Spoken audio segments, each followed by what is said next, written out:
తమిళనాడులో ఎన్నికల పోలింగ్ ముగిసింది. దాదాపుగా 84% పైనే అత్యధికంగా పోల్ నమోదైంది. అసలు ఇక్కడ ఏ పార్టీ అధికారంలోకి వస్తుంది, ప్రీ పోల్ సర్వేలో ఏ పార్టీకి ఎటువంటి రిజల్ట్స్ వస్తాయని రిలీజ్ చేశారు. అయితే కొత్తగా పార్టీ పెట్టినటువంటి విజయ్ గారు ఇరు పార్టీల గుండెల్లో రైళ్లు పరిగెత్తిస్తున్నారు. ఏ పార్టీ అంటే అధికార పార్టీ ఓటు బ్యాంకింగ్ చీలిస్తే డిఎంకే పార్టీ దెబ్బ, అన్నా డిఎంకే పార్టీ గెలిచే అవకాశాలు ఎక్కువగా ఉన్నాయి. లేదు ప్రభుత్వ వ్యతిరేక ఓటును కానీ చీలిస్తే అన్నా డిఎంకే పార్టీకి దెబ్బ తగిలేటువంటి అవకాశం ఎక్కువగా ఉంది. అసలు నిన్న వచ్చినటువంటి ప్రీ పోల్ సర్వే అన్నిటిలో కూడా డిఎంకే పార్టీ అధికారంలోకి రాబోతుందని చెప్పారు. అది కూడా దాదాపుగా 45% ఓట్ షేరు, అలాగే 35% ఓట్ షేరు అన్నా డిఎంకే పార్టీకి, 15% ఓట్ షేర్ అనేది ఏదైతే విజయ్కి మరి ఇతర పార్టీలకి ఉంది అని చెప్పారు. ఇక మిగిలినటువంటి 5% అనేది అంటే మొత్తం 20% షేర్ అనేది ఇతర పార్టీలకు టీవీకే పార్టీ అంటే విజయ్ గారి పార్టీకి ఉందని అంటున్నారు. అయితే ఇక్కడ చాలా ముఖ్యమైన విషయం, తమిళనాడు రాజకీయాలలో ఎవరి స్థానం ఏంటి, ఆ పార్టీల బలబలాలు ఏంటి అనేటువంటి దాన్ని మనం ఈరోజు కూలంకుషంగా చర్చించుకుందాం. తమిళనాడులో ముఖ్యంగా డిఎంకే పార్టీకి బలబలాలు చూసుకున్నట్లయితే పార్టీ అధికారంలో ఉన్నటువంటి పార్టీ, అంతకంటే ముఖ్యమైనటువంటిది డిఎంకే పార్టీకి నాయకత్వం అనేది ఒక స్పష్టమైనటువంటి బలమైనటువంటి నాయకత్వం ఉంది.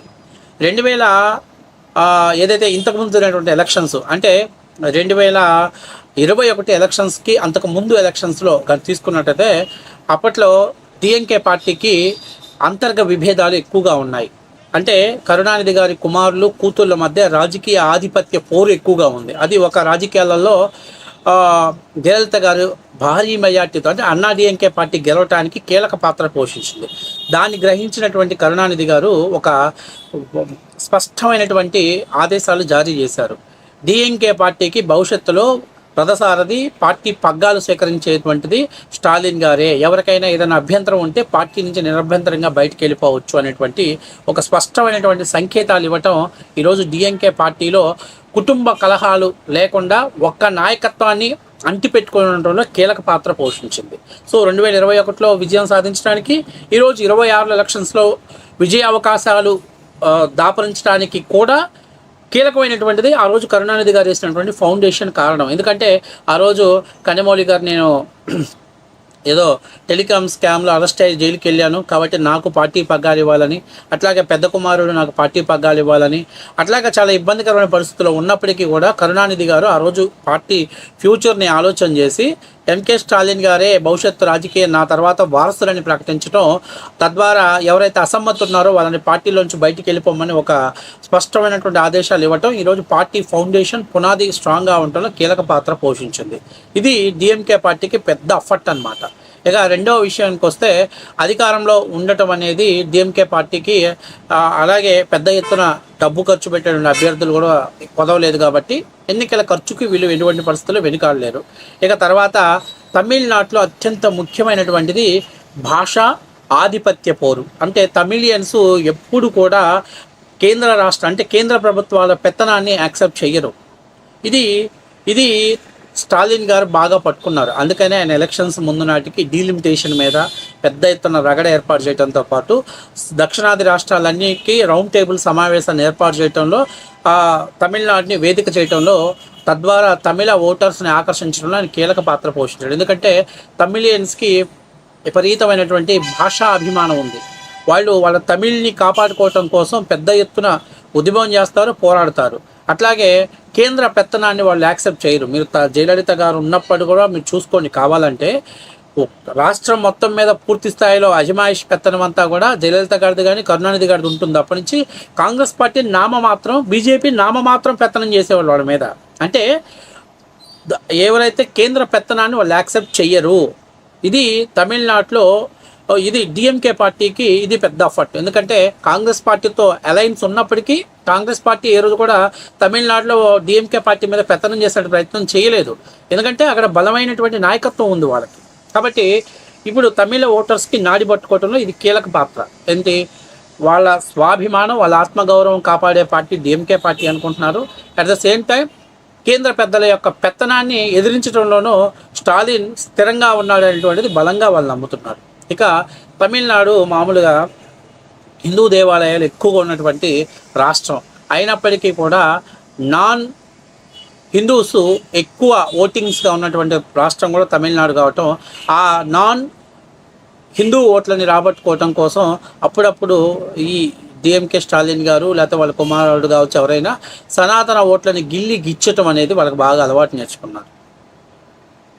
సో ఇది ఎందుకంటే తమిళియన్స్ ఫస్ట్ చూసుకునేది భాష చూసుకుంటారు, వాళ్ళ మీద పెత్తనాన్ని యాక్సెప్ట్ చేయరు. కాబట్టి తర్వాత ఈ యొక్క ధర్మాన్ని కాపాడుకోవడంలో కూడా వాళ్ళు ముందుంటారు. కానీ ఇక్కడ బీజేపీని దెబ్బ కొట్టాలి, బీజేపీ బయటకు వచ్చి రెచ్చిపోవాలి, బీజేపీ రెచ్చిపోయేటప్పుడు మళ్ళీ లోకల్ ఫీలింగ్ని రెచ్చగొట్టాలి అంటే బీజేపీకి ఉన్నటువంటి ప్రధాన అస్త్రం ఏంటి? సనాతన ధర్మం. దాన్ని గిల్లి జోలపాడటం అనేది తమిళనాడులో డిఎంకే పార్టీ బాగా అలవాటు చేసుకుంది.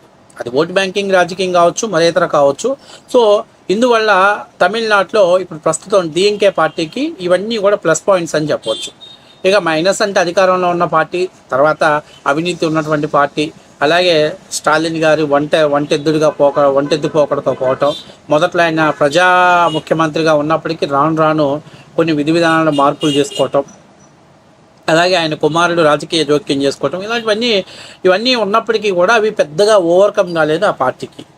సో ఒక రకంగా చూసుకుంటే డిఎంకేనే తమిళీయుల యొక్క ఆత్మగౌరవాన్ని, అలాగే తమిళనాడు ప్రజల యొక్క స్వాభిమానాన్ని కాపాడేటువంటి పార్టీ అనేది, దానికి కారణం బలమైనటువంటి లీడర్ ఉన్నారని తమిళ ప్రజలు విశ్వసిస్తున్నారు. ఇది డిఎంకేకి. ఇక అన్నా డిఎంకే విషయంలోకి వస్తే, అన్నా డిఎంకేకి గ్రామీణ స్థాయి నుంచి బలమైనటువంటి నాయకత్వం ఉంది, అయితే చెప్పుకోదగ్గ లీడర్షిప్ లేదు. జయలలిత గారు చనిపోయిన తర్వాత తన రాజకీయ వారసురాలు ఎవరు అనేది జయలలిత గారు ఎక్కడా కూడా ప్రకటించలా. అందువల్ల పార్టీలో ఒక వింత ధోరణి కొనసాగింది. 2021కి ముందు ఇక్కడ అన్నా డిఎంకే పార్టీ ఓడిపోవడానికి ప్రధానమైన కారణం ఏంటంటే, who is the CM candidate ఎవరు అనేది ఇప్పటికీ కూడా వాళ్ళకి స్పష్టత లేదు. గతంలో జయలలిత గారు సూచించినటువంటి పన్నీర్ సెల్వ, తర్వాత పళని గారు, ఇలా ఒకరి తర్వాత ఒకరు, అలాగే ఇంకొక వర్గం ఉంది కదా అటు పక్క శశికళ వర్గం, వీళ్ళందరి మధ్య ఆధిపత్య పోరులో అన్నా డిఎంకే పార్టీ బలహీనపడటం, అంతేకాకుండా బీజేపీ యొక్క పెత్తనం అన్నా డిఎంకే పార్టీ మీద పెరగటం అనేది తమిళ ఓటర్ల ఆగ్రహానికి కారణమైంది. ఈ రోజుకి కూడా తమిళ ఓటర్లు మెయిన్ విశ్వసిస్తుంది ఏంటంటే, ఒకవేళ మనం ఓటేస్తే డిఎంకే పార్టీ తరఫున సీఎం క్యాండిడేట్ అభ్యర్థి స్టాలిన్ గారు ఉన్నారు, అన్నా డిఎంకే పార్టీ తరఫున ఎవరు సీఎం క్యాండిడేట్ అభ్యర్థి అనేది ఇప్పటికీ కూడా వాళ్ళకి ఒక క్వశ్చన్ మార్క్గా ఉంది. అందువల్ల తమిళియన్స్ యాక్సెప్ట్ చేయరు. అందువల్ల అన్నా డిఎంకేకి ప్రధానమైనటువంటి సమస్య ఏంటంటే, బలమైనటువంటి అభ్యర్థి సీఎం క్యాండిడేట్ ఎవరు అనేది ఒక క్వశ్చన్ మార్క్ అక్కడ ఉండటమే అన్నా డిఎంకే పార్టీ శాపం. అంతేగాక అన్నా డిఎంకేల అంతర్గత విభేదాల కారణంగా బీజేపీకి తలవంచాల్సిన పరిస్థితి ఏర్పడింది. ఈ బీజేపీకి తలవంచడం అనేది తమిళియన్స్ అసలు యాక్సెప్ట్ చెయ్యరు. ఎందుకంటే పొత్తు పెట్టుకున్న వరకు యాక్సెప్ట్ చేస్తారు, కానీ తమిళియన్స్ ఎప్పుడూ కూడా బీజేపీ అంటే ఢిల్లీ పెద్దల యొక్క పెత్తనం తమ రాష్ట్రం మీద చేస్తే వాళ్ళు ఒప్పుకోరు. అంతేకాకుండా డీలిమిటేషన్లో సౌత్ రాష్ట్రాలకు అన్యాయం జరుగుతుందని పోరాటం చేసిన దాంట్లో డిఎంకే పార్టీకి తన క్రెడిట్ కొట్టేస్తే, అన్నా డిఎంకే పార్టీ మౌనంగా ఉండటం వల్ల తమిళ ప్రజలు ఏమనుకుంటున్నారంటే, మనకి ఏదైనా ఇబ్బంది జరిగితే, మన మీద ఏదైనా పెత్తనం చేయాల్సి వస్తే అన్నా డిఎంకే పార్టీ అయితే సరెండర్ అవుతుంది, కానీ డిఎంకే పార్టీ సరెండర్ అవ్వదు అనేటువంటిది ఇక్కడ ప్రధానమైనటువంటి. ముఖ్యంగా చెప్పుకోవాలి అంటే 2021-26 ఎలక్షన్స్లో సీఎం క్యాండిడేట్ ఎవరు అనేది ఒక స్పష్టత లేకపోవటం, ఆ పార్టీలో బలమైనటువంటి అభ్యర్థి అంటే జయలలిత గారి వారసత్వం ఇతను అని చెప్పుకునేటువంటి అభ్యర్థి లేకపోవటమే ప్రధానమైనటువంటి అన్నా డిఎంకే పార్టీకి ప్రధానమైనటువంటి దెబ్బ. సో కాబట్టి ఇప్పుడు ఓట్లు వేస్తే ప్రతి ఒక్కరు ఆలోచన చేసేది ఏంటంటే, ఈరోజు మనం ఓటు వేసి ఒకవేళ మెజార్టీ సీట్లు వాళ్ళకి ఇచ్చినా రేపు సీఎం కుర్చీ కోసం ఒకరొకరు తన్నుకుంటారు. ఈ పంచాయతీ బీజేపీ దగ్గరికి వెళ్తుంది, బీజేపీ వాళ్ళు దీన్ని ఉపయోగించుకుంటారు. కాబట్టి మనం ఓటు వేసినా ఉపయోగం లేదు అనేటువంటి ఆలోచనలో అన్నా డిఎంకే పార్టీ మీద అటువంటి అభిప్రాయం కొంతమేర అధికారాన్ని దూరం చేయడంలో కీలక పాత్ర పోషిస్తుంది. కాబట్టి ఇది అన్నా డిఎంకేకి అతిపెద్ద బ్లండర్ మిస్టేక్ ఏంటంటే, సీఎం క్యాండిడేట్ ఎవరనేది స్పష్టత లేకపోవటం, బీజేపీతో అలయన్స్లో వెళ్ళటం, అంత రెండవది భాషాభిమానం, స్వాభిమానాన్ని వీళ్ళు తమిళియన్ యొక్క ఓటర్లని నాడి పట్టడంలో అన్నాడీఎంకే పార్టీ వైఫల్యం చెందినది వాస్తవ విషయం. అయితే టీడీపీ అనేటువంటి పార్టీ కూడా అక్కడికి వెళ్ళి ప్రచారం చేయటం అన్నాడీఎంకే పార్టీకి కొంత ప్లస్ మైనస్ ఉంది. ఎందుకంటే తమిళియన్స్ సహజంగా ఇతర పార్టీల యొక్క అంటే ఇతర పార్టీ నాయకుల యొక్క ఆధిపత్యాన్ని వాళ్ళు యాక్సెప్ట్ చెయ్యరు. అయితే తెలుగు వాళ్ళు ఎప్పుడు తమిళియన్స్ మీద డామినేషన్ చేయలేదు కాబట్టి దాని పెద్దగా ఎఫెక్ట్ ఉండకపోవచ్చు. కేవలం తెలుగు ఓటర్స్ని ఆకర్షించడం కోసం చంద్రబాబు నాయుడు గారిని ఎన్నికల క్యాంపెయిన్లో దింపారు. అందులో తెలుగు ఓటర్స్ ఎక్కువగా ఉన్నటువంటి తిరువెనేలి, కోయంబత్తూరు, కోయంబేడు లాంటి ప్రాంతాలలో తెలుగు ఓటర్స్, చెన్నై లాంటి ప్రాంతాల్లో చంద్రబాబు నాయుడు గారు ఎలక్షన్ క్యాంపెయిన్ నిర్వహించడం ఒక రకంగా ఆ తెలుగు ఓటర్స్ని ఆకర్షించవచ్చు. సో అయితే పెద్ద మొత్తం ఇది గెలుపోవటాన్ని ప్రభావితం చేసేంత స్థాయి లేదనేది వాస్తవ విషయం. ఇక విజయ్ పార్టీ విషయానికి వస్తే విజయ్ గారు ఫస్ట్ టైం పార్టీ పెట్టారు. నాకు తెలిసినంత వరకు విజయ్ గారు 2032 ఎలక్షన్స్ నాటికి కానీ పార్టీ పెట్టుంటే ఖచ్చితంగా విజయ్ గారు పార్టీ విజయ దుందుభి మోగించేది. దానికి కారణం కూడా నేను చెప్తాను వినండి. తమిళియన్స్కి ఇప్పుడు బలమైనటువంటి నాయకత్వం స్టాలిన్ గారు ఉంది, కానీ స్టాలిన్ మీద ఇంకా వ్యతిరేకత రాలేదు. ఇటువంటి పరిస్థితుల్లో కొత్త పార్టీకి అవకాశం కావాలి అని అంటే ఈరోజు విజయ్ గారికి 2 దారులు ఉన్నాయి. ఒకటి, పార్టీని పెట్టి పార్టీతోటి అన్నాడీఎంకే పార్టీతో కానీ పొత్తు పెట్టుకుంటే సీఎం క్యాండిడేట్ని విజయ్ అనేటువంటి ఒక స్టార్ క్యాంపెయిన్ కానీ బలంలోకి తీసుకెళ్ళగలిగినట్లయితే ఈ ఎలక్షన్స్లో మూకుమ్మడిగా అన్నాడీఎంకే, టీవీకే పార్టీ కలిసి కానీ వెళ్తే విజయ్ సీఎం అయ్యేటువంటి అవకాశం ఎక్కువ ఉంది. అన్నాడీఎంకే పార్టీకి కూడా ఒక బలమైనటువంటి ప్రచారం కలిగిన నాయకత్వం లభించేది. కానీ టీఎంకే పార్టీ ఇండివిజువల్గా పోటీ చేస్తాం, మేము ఎవరితో పొత్తు పెట్టుకోవడం చెప్పడం ఒకటి. రెండవది, ఇప్పటికిప్పటికి పార్టీ ఏర్పడినటికి సంస్థానగతంగా వాళ్ళకి స్థానికలో అభ్యర్థుల కొరత అనేది ఆ పార్టీని వెంటాడుతున్నమాట వాస్తవ విషయమే. అంతేగాక స్టాలిన్ ఒక బలమైన నాయకత్వం ఉంది. స్టాలిన్ మీద తమిళ ప్రజలకు ఇంకా పూర్తి స్థాయి వ్యతిరేకత రాలేదు. ఇలాంటి టైంలో ఇంకొక వ్యక్తి వచ్చినా అతను ఓటు బ్యాంకింగ్ని గణనీయంగా ప్రభావం చూపించలేకపోవచ్చు అనేది వాస్తవ విషయం. అయితే కొంతమేర విజయ్ ప్రభావం చూపిస్తాడు అనేది వాస్తవ విషయం. ఎందుకంటే ప్రస్తుతం ఉన్న పరిస్థితుల్లో విజయ్ కూడా తమిళనాడు రాజకీయాలలోనే కాకుండా సినీ ప్రపంచం నుంచి వచ్చినటువంటి వ్యక్తి. ప్రస్తుతం జయలలిత గారు లేకపోవటం వల్ల తమిళ రాజకీయాలలో సినీ ప్రాబల్యం తగ్గుతున్నటువంటి ప్రాబల్యంలో విజయ్ అనేటువంటి వ్యక్తి ఖచ్చితంగా తమిళనాడు రాజకీయాల్లో ప్రాబల్యం చూపించగలుగుతాడు. అయితే ఎంతవరకు అంటే కొంత పర్సంటేజ్ వరకు. సో ఇది ప్రస్తుత పార్టీల యొక్క స్ట్రక్చర్ నిర్మాణం. అయితే 84% పోలింగ్ జరిగిన తర్వాత ఇప్పుడు కొన్ని సర్వేలు ఇచ్చినటువంటి రిపోర్ట్లు ఆంధ్రప్రదేశ్లో గత ఎన్నికల్లో ఇచ్చినటువంటి సర్వే రిపోర్ట్లు సాధారణంగా సాధ్యమైనంత వరకు 90% ఆ పోల్స్ అనుగుణంగానే వచ్చింది.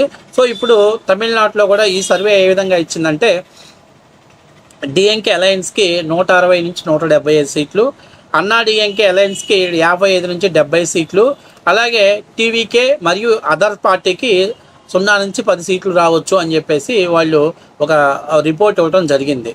ఇందులో ముఖ్యంగా చూసుకున్నట్లయితే చెన్నై నార్త్ ఇక్కడ మొత్తం 60 సీట్లు ఉన్నాయి. ఈ చెన్నై నార్త్లో చెన్నై ఒకటి, అలాగే తిరువనల్లూరు, వేలూరు, రాణిపేట్ ఈ మొత్తంలో డిఎంకే అలయన్స్ 42 నుంచి 45 సీట్లు, అన్నాడీఎంకే పార్టీ 10 నుంచి 15 సీట్లు, అలాగే టీవీకే మరియు అదర్ అంటే విజయ్ పార్టీ వాళ్ళు ఒక 3 సీట్లు గెలుస్తారని చెప్పేసి ఇవ్వడం జరిగింది. ఎందుకంటే ఇది మామూలుగానే డిఎంకే పార్టీకి కంచుకోట లాంటిది ఈ ప్రాంతం.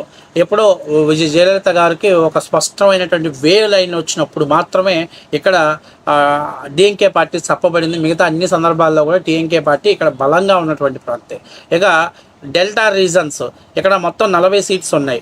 ఎక్కడెక్కడ అంటే తంజావూరు, తిరుచి, అలాగే నాగపట్టణం ఈ మూడిట్లో కలిపి మొత్తం 40 సీట్స్ ఉంటే ఇక్కడ డిఎంకే అలయన్స్ 30 నుంచి 34 సీట్లు వస్తాయని, అన్నాడీఎంకే 5 నుంచి 8 సీట్లు, అలాగే టీవీకే 0 నుంచి 2 సీట్స్. ఇక్కడ అన్నాడీఎంకే పార్టీ బలంగా ఉంది ఈ సీట్లు. కానీ జయలలిత గారు చనిపోయిన తర్వాత ఈ స్థానంలో డిఎంకే పాగా వేసింది అనేది వాస్తవ విషయం.